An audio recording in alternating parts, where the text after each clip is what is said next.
So,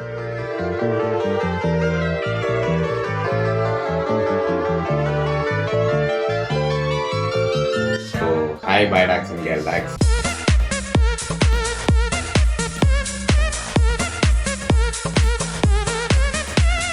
இன்ட்ரோலே பார்த்துருப்பீங்க, 2 கம்பெனியோட rejection mail பார்த்துருப்பீங்க. ஸோ அந்த 2 ரிஜெக்ஷன் மெயில் தான் கடந்த 3 மாதமாக நம்ம சேனலில் வீடியோ வராதுக்கான காரணம். என்ன ரீசன்னா, எங்கள் காலேஜில் வந்து பிளேஸ்மெண்ட் சைக்கிள் நடத்துனாங்க கைஸ். ஸோ நான் வந்து 2 கம்பெனியோட இன்டர்வியூ அட்டன் பண்ணேன். 2 கம்பெனிலையுமே ஃபஸ்ட் ரவுண்ட் செலக்ட் ஆனேன். ஃபஸ்ட் ரவுண்ட் வந்து 10 எம்சிக்யூஸு டெக்னிக்கல் கான்செப்ட்ஸ்லேருந்து, அப்புறம் 2 டிஎஸ்சி கொஸ்டின் கேட்டிருந்தாங்க. ஃபஸ்ட் ரவுண்டு செலக்ட் ஆனேன். செகண்ட் ரவுண்டு வந்து எப்படி சொல்கிறது, இன்பர்சனில் கூகுள் மீட்லனா வீடியோ காலில் வந்து நம்மளை வந்து டெக்னிக்கல் எவால்வேட் பண்ணுவாங்க. குண்டி கிழிச்சிட்டாங்க கைஸ் 2 கம்பெனிலையும். அந்த அந்த அந்த அந்த டிப்ரெஷன்லேருந்து வெளில வரத்துக்குள்ளே 3வது ஒரு கம்பெனி கூப்பிட்டாங்க. First round interview. ஃபஸ்ட் ரவுண்டே வந்து இதில் தான் வீடியோ காலில் தான் எடுத்தாங்க. அதில் வந்து பேசிக்காக ஒரு கேள்வி கேட்டாங்க, ஆன்சர் பண்ணிட்டேன். பட் இருந்தாலும் எனக்கு நம்பிக்கை இல்லை, செலக்ட் ஆகனா மாட்டேன் நான். ஸோ இதிலலாம் எங்கே வந்து நான் லேக் ஆகிறேன் அப்படின்னா, ப்ராப்ளம் சால்விங்கில், அப்புறம் டெக்னிக்கல் கான்செப்ட்ஸில். ஃபஸ்ட்டு கம்பெனி, அந்த 2 கம்பெனி சொன்னேன் இல்லையா, ஃபஸ்ட்டு கம்பெனி வந்து நோட் ஜேஸ்லேருந்து கேட்டிருந்தாங்க. நோட் ஜேஸில் ஒர்க் பண்ணியிருக்கேன், பட் டெக்னிக்கல் கான்செப்ட்ஸாக வந்து அந்தளவுக்கு நான் ஒரு இன்டர்வியூவில் உட்காந்து ஆன்சர் சொல்கிற அளவுக்கு நான் ஸ்ட்ராங் ஆகலை. அதே மாதிரி செகண்ட் கம்பெனி வந்து ரியாக்ட் நேட்டிவ்லேருந்து போயிருந்தாங்க. இது மொபைல் ஆப் டெவலப்மெண்ட்டுக்கு. நான் ஒர்க் பண்ணதே இல்லை ஆக்சுவலாக ரியாக்ட் நேட்டிவில், ரியாக்ட் ஜேஎஸில் தான் ஒர்க் பண்ணியிருக்கேன். அங்கேயும் கிழிச்சு விட்டாங்க. ஸோ இதெல்லாம் வந்து டெக்னிக்கல் கான்செப்ட்ஸ் அசைடு, நான் வந்து ப்ராப்ளம் சால்விங்லேயும் இன்னும் கொஞ்சம் ஃபோக்கஸ் பண்ணேன். அட் த சேம் டைம் ஆப்டிடியூட்லேயும் நான் ஃபோக்கஸ் பண்ணேன் அப்படின்னு முடிவு பண்ணேன். ஒரு ஷீட் வந்து எனக்கு கிடச்சிது. நீட் கோட்னு ஒரு சேனல், நீங்கள் பார்த்தீங்கன்னா தெரியும், யூடியூப்பில் இருக்கும். நீங்கள் வந்து என்கிட்ட வந்து கற்றுக்க முடியல அப்படின்னா நீங்கள் வந்து அவங்ககிட்ட போய் கற்றுக்கலாம். அந்த சேனல்லேருந்து நான் வந்து ஒரு ஷீட்டை வந்து ஆட்டே போட்டேன். அந்த ஷீட்டில் வந்து 75 கொஷின்ஸ் இருக்கும். இன்டர்வியூஸ் வந்து மேக்ஸிமம் கேட்குற கொஷின்ஸ் வந்து இதில் இருக்கும். இவ்வளோ நேரம் நான் பேசுனதெல்லாம் 3 மாதம் ஏன் வராதுங்கிறதுக்கான காரணம், நீங்கள் இந்த சேனலுக்கு புதுசாக தான் இருப்பீங்க மேக்ஸிமம் எல்லாருமே. இருந்தீங்கன்னா நான் ஒரு டைம் ஸ்டாம்ப் போடுறேன், அங்கேருந்து தான் வீடியோ ஆரம்பிக்கும். அது வரைக்கும் நான் அப்படி வளவலன்னு தான் பேசிகிட்டு இருப்பேன். இந்த வீடியோ ஸ்டார்ட் பண்ணுறப்போ நான் ப்ராப்ளம் சால்வ் பண்ண ஆரம்பிச்சிடுவேன். ஸோ அது வரைக்கும் கொஞ்சம் பொறுத்துக்கோங்க. நான் இவ்வளோ கஷ்டப்பட்டு பேசிகிட்டு இருக்கேன். யூடியூப் எடுத்துக்கிட்டோம் அப்படின்னா, ஒரு சேனலும் ஒரு இதில் வந்து ஃபோக்கஸ் பண்ணுவாங்க. லெட்ஸே ஒரு சேனல் வந்து டெக்கை பேஸ் பண்ணியே போயிட்டுருக்கோம். ஒரு சேனல் வந்து குக்கிங் அது சம்மந்தமாகவே போயிட்டுருக்கோம். ஒரு சில சேனல்ஸ் வந்து மீம் ரிவ்யூ, அப்புறம் மூவி ரிவ்யூஸ் அந்த மாதிரியே போயிட்டுருக்கோம். நான் எப்படின்னா, நான் எல்லா ஸ்ட்ரீம்லேயும் நான் வந்து போய் ஒரு யூடியூபராக இருந்தேன்னா என்ன பண்ணுவேன் அப்படிங்கிறது தான் இந்த சேனல் ஆரம்பிச்சது. டீச்சிங்குமே வந்து ஒரு ஸ்ட்ரீம், நிறைய பேர் வந்து சூப்பராக பண்ணிகிட்டு இருக்காங்க டீச்சிங்கில். ஸோ நம்ம ஏன் அந்த டீச்சிங்கையும் ஒரு கை பார்த்துடக்கூடாது அப்படின்னு சொல்லி இப்போ வந்து டீச்சிங்கில் உள்ள இறங்கியிருக்கிறேன்.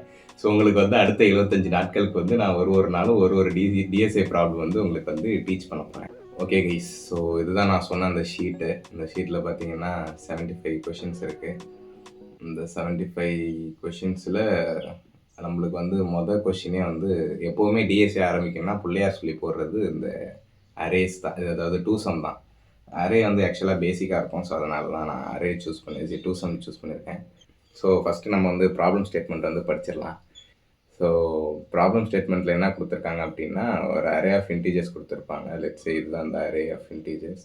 அண்ட் ஒரு டார்கெட் வேல்யூவும் கொடுத்துருப்பாங்க. இங்கே வந்து 9 கொடுத்துருக்காங்க நம்மளோட எக்ஸாம்பிள் ஸ்டேட்மெண்ட்டில். அண்ட் நம்ம வந்து எந்த இண்டிசஸ், அந்த 2 இண்டெக்ஸை வந்து இண்டிசஸை ஆட் பண்ணோம் அப்படின்னா நம்மளோட டார்கெட் வேல்யூ கிடைக்கும். இங்கே பார்த்தீங்கன்னா எக்ஸாம்பிள் அவுட்புட்டில் வந்து 0 and 1 கொடுத்துருக்காங்க. 0th இண்டெக்ஸில் வந்து 2 இருக்குது, ஃபஸ்ட் இண்டெக்ஸில் வந்து 7 இருக்குது. 2 + 7 வந்து நம்மளுக்கு 9. ஸோ இது 2த்தையும் ஆட் பண்ணால் நம்மளுக்கு 9 வரும்னா, அப்போது இதோட இண்டெக்ஸ் வந்து நம்ம வந்து ரிட்டர்ன் பண்ணோம். ஸோ இந்த ப்ராப்ளமுக்கு வந்து நம்மளாட்டி மல்டிபிள் மெத்தட்ஸ் வந்து இந்த ப்ராப்ளம் வந்து சால்வ் பண்ண முடியும். நிறைய பேர் வந்து 2 பாயிண்டர் மெத்தட் யூஸ் பண்ணுவாங்க, அப்புறம் 2 ஃபார் லூப் வந்து ரன் பண்ணுவாங்க, அப்புறம் ஹேஷ் மேப்ஸ் யூஸ் பண்ணுவாங்க. நான் வந்து ஃபஸ்ட்டு 2 பாயிண்டர் மெத்தட் வந்து உங்களுக்கு சொல்லித்தரேன். ஏன்னா 2 பாயிண்டர் மெத்தட்ங்கிறது ரொம்ப பேசிக்கானது. டிஎஸ்ஏ கற்றுக்குறீங்க அப்படின்னா அந்த பர்டிகுலர் டைப் ஆஃப் மெத்தடாலஜி வந்து உங்களுக்கு தெரிஞ்சிருக்கணும்.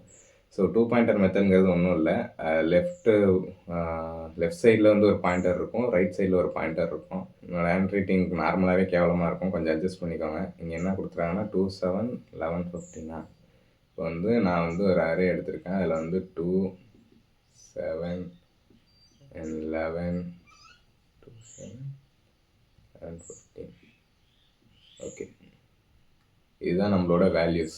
இந்த வேல்யூஸில் வந்து நான் வந்து லெஃப்ட் பாயிண்டரை வந்து இங்கே 0th இண்டெக்ஸில் ஸ்டார்ட் பண்ணுறேன். அதே மாதிரி என்னோடய ரைட் பாயிண்டரை வந்து என்னோடய லாஸ்ட் இண்டெக்ஸில் வந்து நான் வந்து ஸ்டார்ட் பண்ணுறேன்.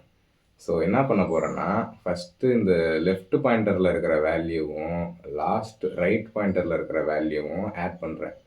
ஸோ 2 + 15 நம்மளுக்கு 17. நான் ஆட் பண்ணிவிட்டு இது வந்து என்னோடய டார்கெட் வேல்யூவா அப்படிங்கிறத நான் செக் பண்ணுறேன். நம்ம இதில் வந்து டார்கெட் வேல்யூ 9. ஸோ நான் வந்து ஒரு கண்டிஷனில் இந்த வேல்யூ வந்து ஈக்குவலான்னு செக் பண்ணுறப்போ 17 இஸ் நாட் ஈக்குவல்ஸ் டு 9 ஆப்வியஸாக. அப்போது இது வந்து இந்த 2 இண்டெக்ஸுமே நம்மளுக்கு வந்து ஆன்சர் கிடையாது. அப்போது நம்ம இன்னும் முடிக்கல.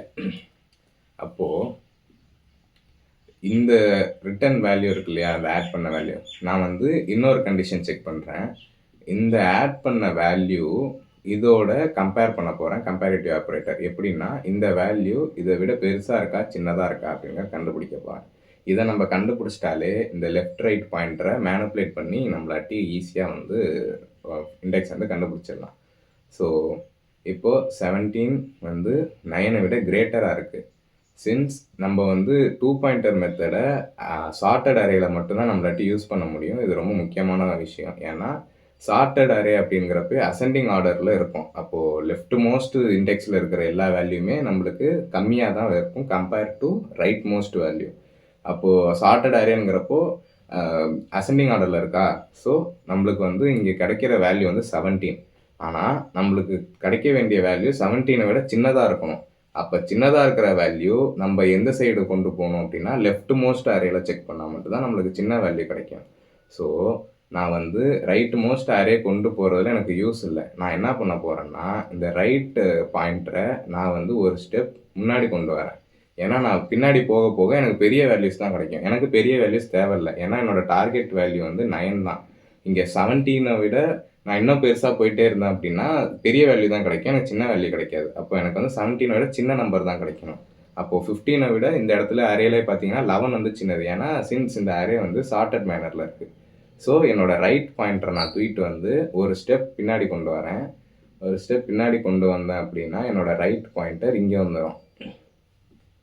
ரைட் பாயிண்டர் இங்கே வந்துருச்சா? ரைட் பாயிண்டர் இங்கே வந்துருச்சு அப்படின்னா இப்போ நான் வந்து லெஃப்ட் பாயிண்டர் அங்கே தான் வச்சுருக்கேன், ரைட் பாயிண்டர் இங்கே கொண்டு வந்திருக்கேன்.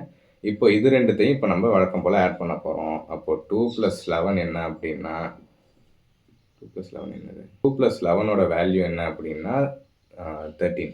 ஸோ 13ஐயும் அகெயின் நான் வந்து 9ஓட கம்பேர் பண்ண போகிறேன். ஆப்வியஸாக 13 வந்து 9 விட பெருசாக இருக்குது. அப்போது எனக்கு வந்து அதை விட சின்ன வேல்யூ வேணும். அப்போ நான் என்ன பண்ணுவேன், 13 வந்து இன்னும் சின்ன, அப்போது நான் ரைட் பாயிண்டர் வந்து இன்னும் கொஞ்சம் கீழே கொண்டு வருவேன். அப்படி இருக்கிறப்போ நான் வந்து ரைட் பாயிண்டரை -1 ஒரு ஸ்டெப் பின்னாடி கொண்டு போகணும். இப்போ இந்த ரைட் பாயிண்டர் எனக்கு இங்கே வந்துடும். இப்போ நான் செக் பண்ணி பார்த்தா 2 + 7 எனக்கு 9 கிடச்சிருது. ஸோ நம்ம கண்டிஷன் ஃபஸ்ட்டு கண்டிஷனே பாஸ் ஆனதுனால எனக்கு வந்து லெஃப்டோட பாயிண்டரும் ரைட்டோட பாயிண்டரோட இண்டெக்ஸை மட்டும் நான் ரிட்டர்ன் பண்ணாவே போதும்.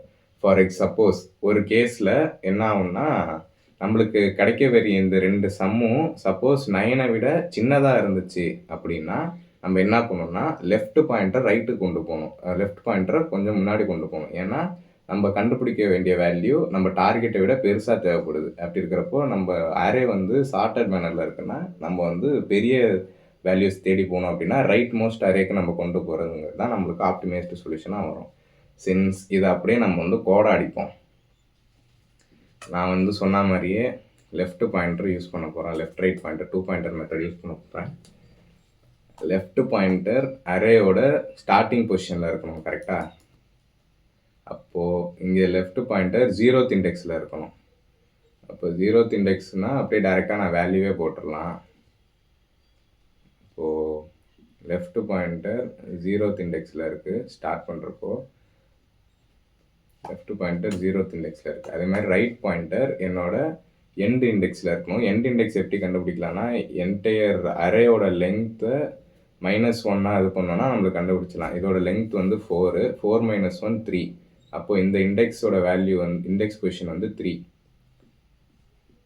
இந்த இடத்துல வந்து நம்ம ரைட் பாயிண்டர் ஃபிக்ஸ் பண்ணுறோன்னா கரெக்டாக வந்துடும். அப்போது நான் ரைட் பாயிண்டர் வந்து அதுக்கு வந்து நம்மளோட லெங்த் கண்டுபிடிக்கிறதுக்கு பைத்தானில் ஃபார்முலா இருக்குது. Len of nums -1. Okay, left pointer right pointer நம்ம ஃபிக்ஸ் பண்ணியாச்சு. இப்போ நான் வந்து ஒரு வைல் லூப் யூஸ் பண்ண போகிறேன்.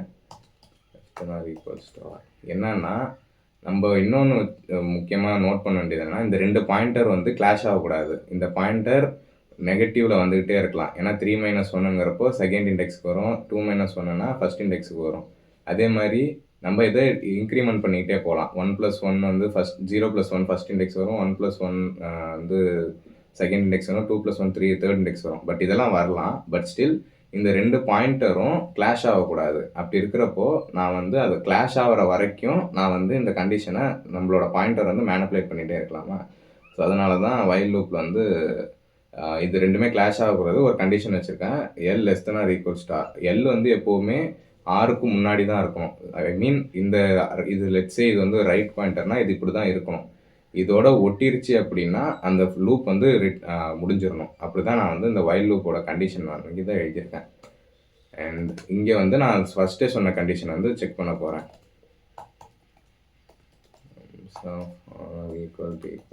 டார்கெட் ஆல்ரெடி இங்கே வந்து கொடுத்துட்டாங்க, டார்கெட்டும் நம்ஸோட variable name. So that's fine. இப்போ ஈக்குவலாக இருந்ததுன்னா டைரெக்டாக நம்ம என்ன பண்ணலாம்னா எல்லையும் ஆரையும் ரிட்டர்ன் பண்ணிடலாம். அரையில் ரிட்டர்ன் பண்ணணும். இல்லை அப்படின்னா நம்ம சொன்ன மாதிரியே அந்த ஃபங்க்ஷன் கண்டிஷனை தான் செக் பண்ணணும். நம்மளுக்கு ஆட் பண்ண சம் வந்து டார்கெட்டை விட பெருசாக இருந்துச்சுன்னா என்ன பண்ண சொல்லியிருக்கேன், ரைட் பாயிண்டரை பின்னாடி கொண்டு வரணுமா. அதே மாதிரியே sums of L sums of R greater than டார்கெட்னா ரைட் பாயிண்டரை டிக்ரிமெண்ட் பண்ணுறோம். மைனஸ் ஈக்குவல்ஸும் உங்களுக்கு தெரியும் டிக்ரிமெண்ட் பண்ணுறதுக்கு. C++ ஜாவானா மைனஸ் டிக்ரிமெண்ட் ஆப்ரேட்டர் யூஸ் பண்ணிக்கலாம். என் பைத்தானில் கிடையாது. இல்லை அப்படின்னா லெஃப்ட்டை வந்து ஒரு ஸ்டெப் முன்னாடி கொண்டு போயிட்டுருக்கலாம். இந்த என்டையர் ப்ராசஸ் இந்த ரிட்டர்ன் ஸ்டேட்மெண்ட் நடக்கிற வரைக்கும் இது ரெண்டுமே லூப் ஆகிட்டே இருக்கும். ஏன்னா நம்ம வந்து இந்த 2 pointer left pointer right pointer meet ஆகிற வரைக்கும் இந்த 2 ப்ராசஸ் நடந்துக்கிட்டே இருக்கும். அன்டில் ஆர் அன்லெஸ் இந்த ஃபங்க்ஷன் இந்த இது வந்து ரிட்டர்ன் பண்ணுற வரைக்கும். ஸோ ஒன்றுமே இல்லை அப்படின்னா எம்டி அரே வந்து ரிட்டர்ன் பண்ணிடலாம். நம்ம வந்து செக் பண்ணோம், கண்டிப்பாக எரர் காட்டும்னு நினைக்கிறோம் ஒரு இடத்துல. என்ன எரர்? ஓகே, இது கம்பேரிட்டிவ் ஆப்ரேட்டர் யூஸ் பண்ணாமல் அசைன்மெண்ட் ஆப்ரேட்டர் யூஸ் பண்ணிட்டேன்.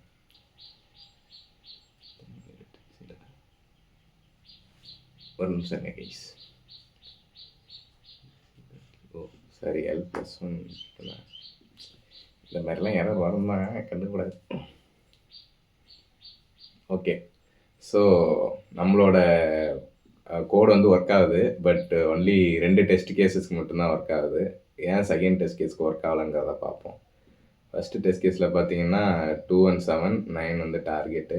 தேர்ட் டெஸ்ட் கேஸில் பார்த்தீங்கன்னா 3 and 3 ஆப்வியஸாக லெஃப்ட் ரைட் பாயிண்டர் ஃபஸ்ட்டே வந்து அது ரிட்டர்ன் ஆகிருக்கும். இதில் ஏன் ஆகலை அப்படின்னா இந்த அரே வந்து சார்ட்டட் மேனரில் இல்லை. நம்ம சொன்ன மாதிரி தான் சார்ட்டட் மேனரில் இருந்தால் மட்டும்தான் நம்மளாட்டி 2 பாயிண்டரில் வந்து 2 சம் வந்து சால்வ் பண்ண முடியும். ஏன்னா சின்ன எலமெண்ட் எல்லாமே லெஃப்ட் மோஸ்ட் அரேயில் இருக்கும், பெரிய எலமெண்ட் எல்லாமே ரைட் மோஸ்ட் அரேயில் இருக்கும். இங்கே பார்த்தீங்கன்னா 3 to 4ன்னு இருக்குது. ஸோ இது வந்து சார்ட்டட் எலமெண்ட்டில் இல்லை. இப்போ நம்ம ஆட்கள்லாம் என்ன பண்ணுவாங்க, ஃபஸ்ட்டு வந்து அரேவை சார்ட் பண்ணிவிட்டு நம்ம இந்த 2 பாயிண்டர் மெத்தட் யூஸ் பண்ணலாம். அப்படின்னா நம்மளுக்கு வந்து ப்ரிசைஸ்டான எக்ஸாக்ட் இண்டெக்ஸ் வந்து கண்டுபிடிக்க முடியாது. அப்படி இருக்கிறப்போ நம்ம வேற ஒரு மெத்தட் யூஸ் பண்ண போகிறோம். அதுதான் 2 ஃபார் லூப்பை நம்ம ரன் பண்ண போகிறோம்.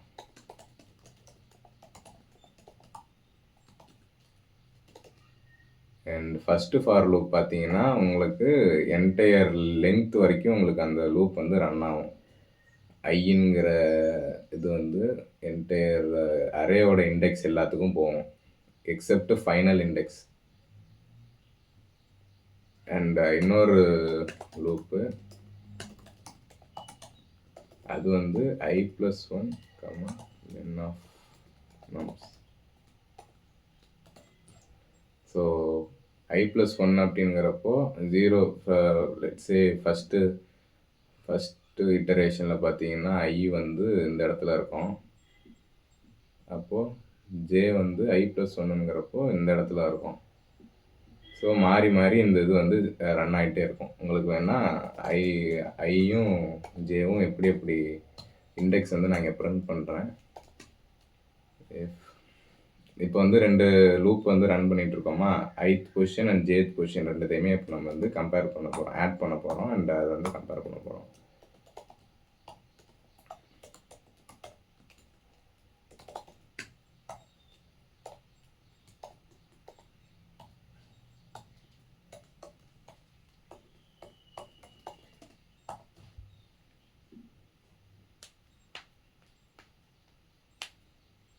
ஓகே கைஸ், நம்மளோட எல்லா டெஸ்ட் கேஸும் பாஸ் ஆயிடுச்சு.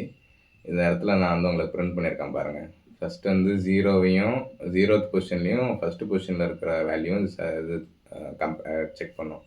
0th பொசிஷனில் இருக்கிறது 2 அண்ட் 7 செக் பண்ணிச்சு, ஆட் பண்ணிச்சு அப்படின்னாலே நம்மளுக்கு 9 கிடச்சிரும்.